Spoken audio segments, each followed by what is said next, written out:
ہم لوگ یہاں بچے لیتے ہیں اس کا صرف ہمیں یہ علم ہوتا ہے کہ یہ صرف یتیم بچے، ان کو ہم نے ایک مستقبل دینا ہوتا ہے، وہ جس کے بھی بچے ہوں۔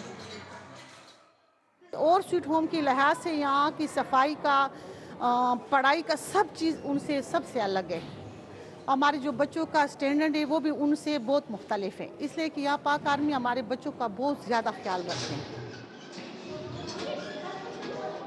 جب ملک سے ہمیں وہ دے دیتے ہیں، ان کا اپنا پروف کار ہوتا ہے، ان کا اپنا لیٹر ہوتا ہے، ملک کی طرف سے جب ہمیں اجازت ملتی ہے کہ یہ یتیم بچے ہیں، ان کا کوئی نہیں باپ فوت ہو جائے، تب ہم ان بچوں کو لیتے ہیں۔ یہاں جو سپورٹ ان کو مل رہا ہے تو اس کی وجہ سے ان کی مائیں بہت زیادہ خوش ہیں کہ ہمارے یہاں 3 بچے ایسے ہیں کہ جو پہاڑ پر ایک خیمہ لگا ہوا ہے، اس کی ماں اس میں رہتی ہے، کھدی میں۔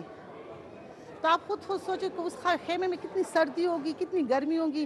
تو جب اس کی 3 بچیاں اس میں ان حالات میں دیکھتی تو وہ کہتی کہ یہ تو ماشاءاللہ اس دنیا کا جنت بنا ہوا ہے آپ ہمارے لیے۔